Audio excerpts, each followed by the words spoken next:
ನಮಸ್ಕಾರ. ನನ್ನ ಹೆಸರು ಈಶ್ವರ. ನಾನು ಸುರಪುರ ತಾಲೂಕಿನ ದೇವರಗೊಂಡನವನು.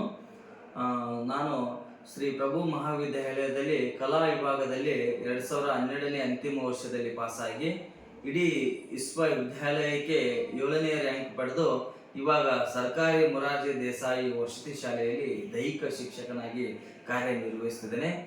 ಈ ಪ್ರಭು ಕಾಲೇಜಿನ ಬಗ್ಗೆ ಹೇಳ್ಬೇಕಂತಂದ್ರೆ ಹೆಮ್ಮೆ ಅನ್ನಿಸ್ತದೆ. ಈ ಕಾಲೇಜಿನಲ್ಲಿ ಓದಿರ್ತಕ್ಕಂಥ ಎಲ್ಲ ವಿದ್ಯಾರ್ಥಿಗಳು ಒಂದು ಉನ್ನತವಾದಂತಹ ಸ್ಥಾನದಲ್ಲಿದ್ದಾರೆ ಅಂತ ಹೇಳಿದ್ರೆ ತಪ್ಪಾಗಲಾರದು.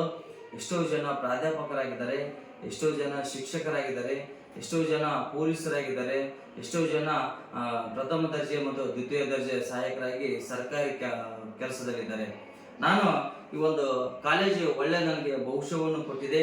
ಅದೇ ರೀತಿಯಾಗಿ ನಾನು ಈ ಒಂದು ಸರ್ಕಾರಿ ಹುದ್ದೆಯನ್ನು ಪಡೆಯುವುದಕ್ಕೆ ಮೂಲ ಕಾರಣ ಯಾವುದು ಅಂತಂತಂದ್ರೆ ಅದು ನಮ್ಮ ಪ್ರಭು ಮಹಾವಿದ್ಯಾಲಯ ಅಂತ ಹೇಳಿದ್ರೆ ತಪ್ಪಾಗಲಾರದು. ನಾನು ಓದುತ್ತಿದ್ದ ಸಮಯದಲ್ಲಿರ್ತಕ್ಕಂಥ ಪ್ರಾಧ್ಯಾಪಕರು ಶ್ರೀ ವಿಠಲ್ ಬಿರದರ್ ಸರ್ ಅವರು ಮತ್ತು ಶ್ರೀ ಹಿರೇಮಠ್ ಸರ್ ಅವರು, ಶ್ರೀ ಸುರೇಶ್ ಮಹಮಡಿ ಸರ್ ಅವರು, ಶ್ರೀಮತಿ ಜ್ಯೋತಿ ಮೇಡಮ್ ಅವರು, ಶ್ರೀ ನಿಂಗಪ್ಪ ತಳವಾರ್ ಸರ್ ಅವರು ನಮ್ಗೆಲ್ಲ ರೀತಿಯಿಂದ ಮಾರ್ಗದರ್ಶನ ನೀಡಿದರೆ. ಅವೆಲ್ಲ ಪ್ರಾಧ್ಯಾಪಕರು ನಮ್ಗೆ ಎಲ್ಲ ರೀತಿಯಿಂದ ಆದರ್ಶ ಪ್ರಿಯರ್ ಅಂತ ಹೇಳಿದ್ರೆ ತಪ್ಪಾಗಲಾರದು. ಅದೇ ರೀತಿಯಾಗಿ ಕಾಲೇಜಿನಲ್ಲಿ ಒಂದು ವ್ಯವಸ್ಥಿತವಾದಂಥ ಒಂದು ಗ್ರಂಥಾಲಯನೂ ಕೂಡ ಇದೆ, ವ್ಯವಸ್ಥಿತವಾದಂಥ ಒಂದು ಕ್ರೀಡಾಂಗಣನೇ ಇದೆ. ಮತ್ತು ಕ್ರೀಡಾದಲ್ಲಿ ಹೇಳ್ಬೇಕಂತಂದ್ರೆ ನಾನು ಪ್ರಭು ಮಹಾವಿದ್ಯಾಲಯದಲ್ಲಿ ಸುಮಾರು 3 ವರ್ಷ ಕಲಾ ವಿಭಾಗದಲ್ಲಿ ಓದುವಂಥ ಸಮಯದಲ್ಲಿ ಕಬಡ್ಡಿ ಮತ್ತು ಖೋ ಖೋದಲ್ಲಿ ಕೂಡ ಜಿಲ್ಲಾ ಮಟ್ಟದಲ್ಲಿ ಒಂದು ನಮ್ಮ ಕಾಲೇಜಿನ ಪರವಾಗಿ ಕಾಲೇಜಿನ ಪರವಾಗಿ ಆಡಿ ಒಂದು ಪ್ರಶಸ್ತಿಯನ್ನು ನಾವು ಪಡೆದುಕೊಂಡಿವೆ.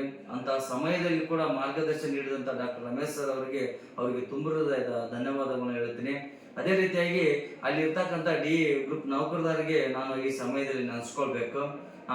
ಅಂತ ಸಮಯದ ಆ ಸಮಯದಲ್ಲಿ ಇರ್ತಕ್ಕಂಥ ಉಗ್ಗಿ ಅಣ್ಣವರು ಇವಾಗ ಸತ್ತು ಸ್ವರ್ಗದಲ್ಲಿದ್ದಾರೆ. ಅವ್ರನ್ನ ನೆನೆಸ್ಬೇಕು. ನಮ್ಗೆ ಎಲ್ಲ ರೀತಿಯಿಂದ ಸಹಕಾರ ಮತ್ತು ಮಾರ್ಗದರ್ಶನ ಕೂಡ ಮಾಡಿದ್ದಾರೆ. ಮತ್ತು ಅಂಬರೀಷ್ ಅಣ್ಣ, ಮಹಾದೇವಣ್ಣ ಬಗ್ಗೆ ಹೇಳ್ಬೇಕಂತಂದ್ರೆ ನನಗೆ ಈ ಪುಸ್ತಕ ನನ್ಗೆ ಬೇಕಣ್ಣ, ಇವತ್ತು ಓದ್ಬೇಕು, ನನಗೆ ಆ ಪುಸ್ತಕ ಹೆಂಗ್ ಮಾಡ್ತೀವಿ ಗೊತ್ತಿಲ್ಲ, ನಾನು ತೆಗ್ದಿಡ್ಬೇಕಂತಂದ್ರೆ ತಕ್ಷಣ ಮಾತ್ರ ಅಲ್ಲಿ ತೆಗ್ದಿಟ್ಟು ನೋಡು ಓದ್ಗೇಶಿ ಮತ್ತೆ ಅಲ್ಲಿ ಇಟ್ಗೇಶಿ ಹೋಗು ಅಂತಂದು ಹೇಳ್ತಿದ್ರು. ನಿಜವಾಗ್ಲು ಮಹಾದೇವಣ್ಣನ ಈ ಸಮಯದಲ್ಲಿ ಅದನ್ನು ಕೂಡ ನಾನು ಈ ಒಂದು ಸರ್ಕಾರಿ ಹುದ್ದೆಯಲ್ಲಿ ಇದ್ದೀನಿ ಅಂತಂದ್ರೆ ಮಹಾದೇವಣ್ಣನಿಗೊಬ್ರು ಕಾರಣ ಆಗ್ತಾರಂತ ಕೇಳೋಕ್ಕೆ ನನಗೆ ಹೆಮ್ಮೆ ಅನ್ನಿಸ್ತದೆ.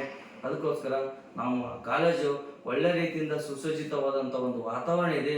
ಆ ಕಾಲೇಜು ಇನ್ನಷ್ಟು ಉನ್ನತ ಮಟ್ಟಕ್ಕೆ ಬೆಳೀಲಿ ಅಂತಂತ ಆಶಿಸ್ತಾ ನಾನು ಆ ಕಾಲೇಜ್ ಬಗ್ಗೆ ಹೆಮ್ಮೆ ಅನ್ನಿಸ್ತದೆ. ಅದಕ್ಕೆ ದೊಡ್ಡ ಒಂದು ಉನ್ನತ ಒಂದು ಸ್ಥಾನದಲ್ಲಿ ಬೆಳೀಲಿ ಅಂತಂದು ಹೇಳ್ತಾ ನಾನು ಮಾತು ಮುಗಿಸ್ತೇನೆ. ನಮಸ್ಕಾರ.